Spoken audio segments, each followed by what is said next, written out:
जय हिंद दोस्तों, नमस्कार दोस्तों। आज लेकर आए हैं सुभाषित रत्नानी, जो कि यूपी बोर्ड क्लास 12 हिंदी के लिए अत्यंत महत्वपूर्ण है। अत्यंत महत्वपूर्ण, आप इतना समझिए कि ये इतना ज़्यादा महत्वपूर्ण है कि इसमें से आपको मैं 100 में से 100% गारंटी दे रहा हूँ कि सामान्य हिंदी के विद्यार्थी हों या साहित्य हिंदी के विद्यार्थी हों, दोनों का 7 नंबर कन्फर्म है इसमें से। अब 7 नंबर के लिए बस एक श्लोक आपको चाहिए। अब इसमें से कौन सा आ जाएगा वो नहीं कन्फर्म है, पर हाँ कुछ श्लोक हैं जो कि आने के चांसेस ज़्यादा रहते हैं, वो आपको मैं बता दूंगा। 7 नंबर आप समझ लीजिए कि ये कहीं नहीं गए आपके, अगर आप ये वीडियो देख लेते हैं तो। 7 नंबर इसलिए कि 2 नंबर का आपका संदर्भ आ जाएगा और 5 नंबर का अनुवाद। संदर्भ आपको 1-1.5 लाइन लिखनी है और अनुवाद आपको साफ साफ कर देने हैं शब्दों में। हो गया आपका 7 नंबर कन्फर्म। तो संदर्भ कैसे लिखना है मैं आपको बता ही दूंगा। उसके साथ साथ आप समझिए कि आज एक एक शब्द की मीनिंग मतलब अर्थ आपको देखने को मिलेगा, ताकि आपको अनुवाद करते समय कोई दिक्कत ना रह जाए। और इससे जो बनने वाले प्रश्न हैं वो भी आपको बताए जाएंगे, ठीक। जैसे कि भाषा सुका मुख्या मुख्य मूर्तिव्य च अस्ति, तो इस तरह जैसे सुपुत्र का, तो इस तरह के जितने भी आपके प्रश्न हैं सभी आपको बताए जाएंगे। चलिए आइए पहले हम बात कर लेते हैं 2 नंबर पे, यानी संदर्भ पे। इसकी संदर्भ क्या है, तो आपको संदर्भ लिखना है कि प्रस्तुत श्लोक हमारी पाठ्यपुस्तक संस्कृत दिग्दर्शिका के सुभाषित रत्नानी नामक पाठ से उद्धृत है। ये आपका हो जाएगा संदर्भ, और आपका संदर्भ में 2 नंबर आपको मिल गया। आप समझिए मिल गया। अगर आप इसी तरह लिख देते हैं, एक बार फिर सुन लीजिए और लिख लीजिए कि प्रस्तुत श्लोक हमारी पाठ्य पुस्तक संस्कृत दिग्दर्शिका के सुभाषित रत्नानी नामक पाठ से उद्धृत है। ये तो आपका हो जाएगा संदर्भ, 2 नंबर। आइए चलते हैं श्लोक पे, ध्यानपूर्वक आप लोग सुनिए ताकि कोई दिक्कत कोई डाउट न रह जाए। जैसे भी आपको कोई दिक्कत परेशानी ना समझ आए तो आप कमेंट बॉक्स में एक बार ज़रूर बताइए कि आपको समझ में आया या नहीं। कैसे समझ में आ जाए तो आप बताएं या ना बताएं, कोई दिक्कत नहीं, लेकिन नहीं समझ में आए तो इतना तो आपको बनता है कि आप बता दें। खैर आइए शुरू करते हैं। भाषासु मुख्या मधुरा दिव्या गीर्वाण भारती तस्या ही मधुरम काव्यम तस्मादि अपि सुभाषितम। भाषासु अर्थात भाषाओं में, मुख्य यानी मुख्य, मधुर यानी मधुर, दिव्य मतलब अलौकिक, गीर्वाण मतलब होता है देव, भारती मतलब भाषा। तो पहले आप समझिए कि भाषासु यानी भाषाओं, आप ऐसे समझिए कि सभी भाषाओं में मुख्य और मधुर और अलौकिक, गीर्वाण भारती, गीर्वाण भारती मतलब संस्कृत, गीर्वाण मतलब होता है देव, भारती मतलब भाषा। तो देवताओं की भाषा सभी भाषाओं में मुख्य है, सभी भाषाओं में मधुर है, सभी भाषाओं में अलौकिक है, अर्थात सभी भाषाओं से सबसे अच्छी है गीर्वाण भारती। गीर्वाण भारती मतलब संस्कृत। तो संस्कृत भाषा सभी भाषाओं में मुख्य, मधुर और अलौकिक है। पहली वाली लाइन का ये अर्थ हो जाएगा। दूसरी का तस्य ही मधुरम काव्यम, तस् मतलब उससे भी, मधुरम मतलब मधुर, काव्यम मतलब उसका काव्य, तस्मादि अपि, अब मतलब भी, तस् मतलब उससे और उससे भी मधुर। अब समझिए तस्य ही मधुरम काव्यम मतलब जितनी मधुर गीर्वाण भारतीय संस्कृत भाषा है, उस संस्कृत भाषा से मधुर उसके क्या हैं, काव्य हैं, और उस काव्य से मधुर सुभाषितम अर्थात सुंदर वाणी है। नहीं समझ में आया? फिर से देख लीजिए एक बार, आ जाएगा। ये तो आ गया। पहली वाली लाइन का हो जाएगा कि सभी भाषाओं में मुख्य, मधुर, दिव्यानी अलौकिक, गीर्वाण भारतीय अर्थात संस्कृत भाषा है, और उस संस्कृत भाषा से भी मधुर उस संस्कृत भाषा के काव्य हैं, और उस काव्य से भी मधुर उसके सुभाषितम अर्थात सुंदर वाणी है। ठीक। अब देखिए, सुखार्थिनः कुतो विद्या, कुतो विद्यार्थिनः सुखम। सुखार्थिनः अर्थात अर्थी, अर्थी का मतलब होता है चाहने वाला। तो सुख चाहने वाले को कुतो विद्या, विद्या कुतो मतलब कहाँ, इसका अगर आप करेंगे तो अर्थी निकलेगा। तो अर्थी का मतलब होता है चाहने वाला, सुखार्थिनः तो सुख चाहने वाले को, प्राप्त करने वाले को, कुतो मतलब कहाँ, विद्या मतलब विद्या, जिसको अर्थात जिसको सुख की इच्छा हो उसको विद्या नहीं प्राप्त होती। सुखार्थिनो कुतो विद्या, कुतो विद्यार्थिनम सुखम।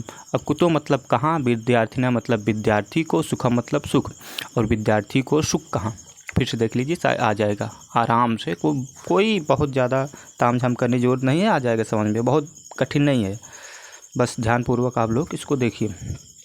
सुखार्थिनः कुतो विद्या।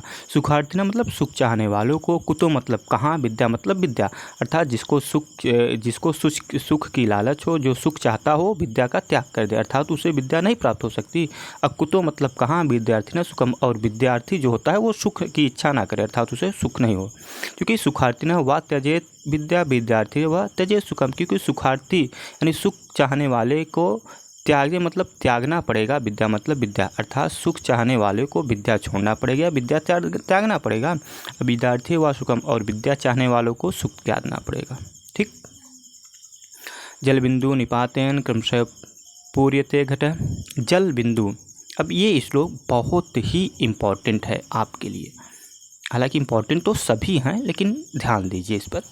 जल बिंदु निपातेन, जल की बिंदु यानी बूंद, निपातेन यानी गिरने से, जल बिंदु निपातेन जल की बूंद गिरने से, क्रमशः मतलब लगातार, पूर्णतः मतलब भर जाता है, घटा मतलब घड़ा, अर्थात जल की एक एक बूंद टपकने से या गिरने से लगातार। अब इसका ऐसे समझिए कि लगातार जल की एक एक बूंद गिरने से घड़ा भर जाता है। इसे मान लीजिए घड़ा है तो लगातार एक एक बूंद अगर जल का गिर रहा है तो घड़ा लास्ट में भर जाना है। स हेतु सर्व विद्यानाम धर्मस्य च धनस्य च। स हेतु, स मतलब वही, हेतु मतलब कारण है, और वही इसका भी कारण है। किसका कारण है कि सर्व विद्यानाम सभी विद्याओं का, धर्मस्य धर्म का, धनस्य और धन का, अर्थात धीरे धीरे अगर आप विद्या का अध्ययन करेंगे तो एक दिन आप विद्वान हो जाएंगे। धीरे धीरे अगर आप धर्म का अध्ययन करेंगे तो आप धर्मात्मा हो जाएंगे, अर्थात आपको धर्म का ज्ञान हो जाएगा। च मतलब और अगर आप धीरे धीरे उसी तरह धन इकट्ठा करेंगे, एक एक रुपये 10-10 मतलब जितना भी आपका हो सके, कोई भी हो जिसको अपनी बजट के हिसाब से, तो एक दिन वह धनस्थ यानी अमीर व्यक्ति हो जाएगा। फिर से देख लीजिए, जल बिंदु निपातेन क्रमशः पूर्यते घटः। जल बिंदु जल की बूंद निपातेन यानी गिरने से लगातार, पूर्यते घटः घड़ा जो हो गया वो भर जाता है। स हेतु, स मतलब वही, हेतु मतलब कारण है, और वही कारण इन सब पर, अर्थात वही नियम इन सब पे भी लागू होता है। अगर आप विद्वान बनना चाहते हैं, सर्व विद्या नाम सभी विद्याओं का आपको ज्ञान हो जाएगा। कैसे होगा? जिस तरह धीरे धीरे घड़ा भरता है उसी तरह धीरे धीरे धर्मस, और आपको धर्म का, च मतलब और, सर्व विद्या नाम च धर्मस्य सभी विद्याओं और धर्म का, धनस्य और धन का एक ही है। ठीक, इन सब का धीरे धीरे करके आपको बढ़ोतरी हो जाएगी, आपको प्राप्त हो जाएगा एक न एक दिन। काव्यशास्त्र विनोदेन कालो गच्छति धीमताम। धीमताम मतलब होता है बुद्धिमान। ठीक, आप यहाँ से धीमताम यानी बुद्धिमान। काव्यशास्त्र विनोदेन कालो गच्छति धीमताम। धीमताम यानी जो बुद्धिमान लोग होते हैं, अच्छे लोग होते हैं, वह अपना कालो गच्छत समय बिताते हैं। कालो मतलब समय, गच्छ मतलब बिताते हैं। काव्यशास्त्र विनोदेन, काव्य शास्त्र के अध्ययन में। अब समझिए यहाँ पर बुद्धिमान और मूर्खों की बताई गई है कि मूर्ख व्यक्ति क्या करता है और बुद्धिमान व्यक्ति क्या करता है। तो धीमता मानी बुद्धिमान व्यक्ति, आप ध्यानपूर्वक समझिए, आ जाएगा ऑटोमेटिक। बहुत मैं बताया ना, बहुत सरल बहुत आसान शब्दों में कि धीमता मानी बुद्धिमानों का, कालो मतलब समय, गच्छत मतलब व्यतीत होता है, काव्यशास्त्र विनोदेन काव्य शास्त्र के अध्ययन में, काव्य शास्त्र को पढ़ने में। अर्थात जो अच्छा व्यक्ति है वो काव्य शास्त्र को पढ़ेगा, धार्मिक ग्रंथ को पढ़ेगा, अच्छी अच्छी किताबों को पढ़ेगा, उसी में उसका समय व्यतीत हो जाएगा। व्यसेन जबकि, व्यसेन च मूर्खाम निद्राय कलहेन व, मूर्खाणाम यानी मूर्खों का, और मूर्खों का समय व्यसेन यानी गलत आदतों में, गंदी आदतों में, च मतलब और मूर्खों का समय कैसे व्यतीत होता है? व्यसेन यानी गलत आदतों में। अब गलत आदतों मतलब कोई नशा कर लिया, कोई दारू शराब गुटखा, मतलब जितने भी गंदी आदतें वो सब व्यसेन में आ जाएंगी। तो मूर्खों का समय व्यसेन, निद्राएं सोने में, कलहन और झगड़ा लड़ाई करने में। मूर्खों का समय गलत आदतों में, निद्रा यानी सोने में, कलहन यानी झगड़ा लड़ाई करने में क्या होता है? व्यतीत होता है। जबकि अच्छे यानी बुद्धिमानों का समय काव्य शास्त्र का अध्ययन में व्यतीत होता है। ठीक, न चौर्याहार्यम न च राज्यहार्यम न भाज्य भाज्यम न च भार्यकारी। ये सबसे मोस्ट इम्पॉर्टेंट है। देखिए पहले यहाँ आइए कि विद्याधनम सर्वधनम प्रधानम। विद्याधनम सर्वधनम प्रधानम, विद्या सभी धनों का प्रधान है, क्योंकि न चौर्यहार्यम, न विद्या को कोई चोर, हार्य मतलब होता है चुराना या छीनना, न विद्या को कोई चोर जो है वो चुरा सकता है, च मतलब और, न मतलब नहीं, राज्यहार्यम, न राज्य छीन सकता है कि भैया तुम्हारे पास विद्या ज़्यादा है तो तुम राजा को दे दो, राजा छीन लेगा, तुमसे नहीं छीन पाएगा। फिर से, न चौर्यहार्यम, न चोर चुरा सकता है, च मतलब और न राज्यहार्यम, न राज्य छीन सकता है, न भाज्यभाज्यम, न तो भाई भाज्य यानी बंटवारा कर सकता है कि भैया चलो तुम्हारे पास विद्या ज़्यादा है तो तुम मुझे आधी दे दो, न च भारकारी, च मतलब और, न भारकारी, न तो इसका कोई वजन होता है, ठीक, कि भाई ये बहुत भारी है, विद्या हमारे पास है तो बहुत ज़्यादा भारी है, हम दबे जा रहे हैं, विद्या का कोई वजन भी नहीं होगा। व्यय कृते वर्धते नित्यम, व्यय मतलब खर्च करने से, वर्धता मतलब बढ़ती है, नित्यम मतलब हमेशा, व्यय कृते वर्धत एवं नित्यम, व्यय यानी खर्च कर, जितना ही विद्या को खर्च करेंगे उतना ही वह नित्यम मतलब हमेशा बढ़ेगी। इसीलिए विद्या धनम सर्वधनम प्रधानम, इसीलिए विद्या धन सभी धनों में प्रधान है, ठीक, क्योंकि न इसे चोर चुरा सकता है, न राजा छीन सकता है, न भाई बंटवारा, क्योंकि संपत्ति का बंटवारा होगा, संपत्ति राजा छीन लेगा, धन संपत्ति होगी चोर छीन लेगा, और कुछ भी होगा तो हमें भारी लगेगा। लेकिन विद्या जो है इसका कुछ नहीं, न तो चोर चुराएगा, न राजा हमसे छीनेगा, न तो भाई बंटवारा करेगा, न तो कोई इसका वजन होगा, क्योंकि व्यय कृते वर्धते एवं नित्यम, क्योंकि जितना ही व्यय करेंगे खर्च करेंगे उतना ही यह नित्यम हमेशा बढ़ती चली जाएगी। इसलिए विद्या धर्म सर्वधर्म प्रधानम, इसलिए विद्या सभी धनों में प्रधान है।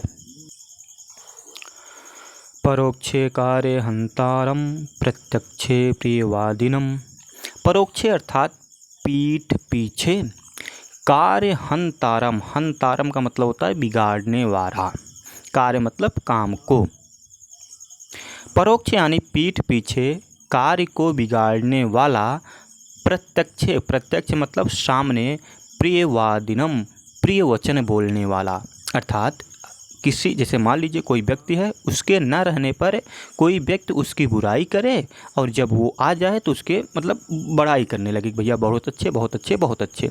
फिर से, परोक्षे यानी पीठ पीछे, कार्य हंतारम कार्य को बिगाड़ने वाला, प्रत्यक्षे प्रियवादिनम और प्रत्यक्ष मतलब सामने प्रिय वचन बोलने वाला, वर्जते त्रंदसम मित्रम विषकुंभम पयोमुखम, वर्जते मतलब त्याग देना चाहिए, मित्र मतलब ऐसे मित्र, वर्जते त्रिदिशम मित्रम, त्याग देना चाहिए ऐसे मित्रम यानी मित्र को, विषकुंभम पयोमुखम, जिस जैसे कि कुंभ यानी घड़े के मुख में पयो मतलब दूध लगा हो और उस घड़े के पूरे बीच में विष से भरा, अर्थात विष से भरा हुआ घड़े के मुख में दूध लगा हो, उस घड़े को त्याग देना चाहिए। ठीक उसी प्रकार ऐसे मित्र को भी त्याग देना चाहिए जो मित्र पीठ पीछे बुराई करे और सामने प्रियवादिनम सामने अच्छी अच्छी बात करे। उदेति सविता त्रामस्य त्राम्य एवास्तमेति च, उदेति मतलब उदित होते समय, सविता मतलब सूर्य, सूर्य उदित होते समय, त्राम लाल रहता है, त्राम और ताम, ताम का दो बार आया है, एवास्तमेव च और अस्त होते समय ताम मतलब लाल रहता है। फिर से देखिए, उदित होते समय सविता यानी सूर्य, ताम यानी लाल होता है, एव मतलब ही, अस्तमेत मतलब अस्त होते समय ही, ताम मतलब लाल, च मतलब और अस्त होते समय भी लाल रहता है। ठीक, यानी कहने मतलब सूर्य जब उदित होता है तो भी लाल होता है और अस्त होता है तो भी लाल होता है। इसी प्रकार संपत्तो च विपत्तो च महता में रूपिता, महता में लोग महान पुरुष यानी महान लोग, एक रूपता मतलब एक समान रहते हैं, संपत्तो यानी च, संपत्तो यानी सुख में, च मतलब और, विपत्तो यानी विपत्ति में, यानी सुख में और दुख में महान पुरुष एक समान रहते हैं, अर्थात सुख होने पर बहुत ज़्यादा खुशियाँ नहीं मनाते, बहुत ज़्यादा घमंड और अहंकार नहीं करते, और जब दुखी हो जाते हैं तो विपत्ति में बहुत ज़्यादा दुख नहीं करते, बहुत ज़्यादा शोक नहीं करते। वह जिस प्रकार सूर्य उदित होते समय लाल रहता है और अस्त होते समय भी लाल रहता है, उसी प्रकार वह संपत्ति में, विपत्ति यानी सुख और दुख में दोनों समान एक रूप से रहते हैं। ठीक। विद्या विवादाय धनम मदाय शक्ति परेशान परिपीडनाय, ये बड़ा मोस्ट इम्पॉर्टेंट श्लोक है।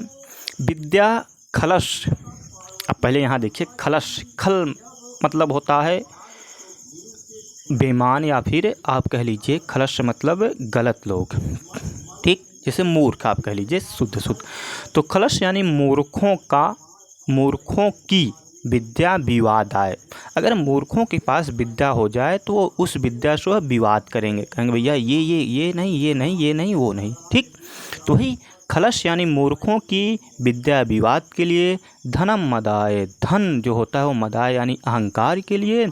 शक्ति जो उसके पास शक्ति हो जी, परेशान मतलब परेशान करने के लिए। पर पीड़नाय, दूसरों को पीड़ा देने के लिए होती है।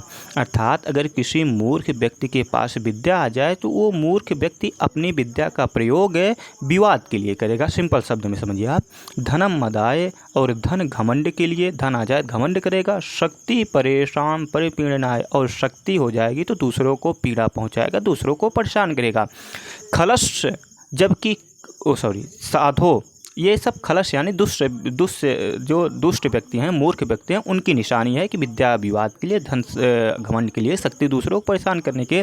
लेकिन उसके विपरीत जो व्यक्ति होते हैं, विपरीत कौन होते हैं? साधु यानी अच्छे व्यक्ति। साधु मतलब अच्छे व्यक्ति, विद्वान व्यक्ति। विपरीत क्या करते हैं? मेज ज्ञानाय, अर्थात जो विपरीत साधु होते हैं, अच्छे व्यक्ति होते हैं, उसके विपरीत करते हैं। ज्ञान किसके लिए करते हैं?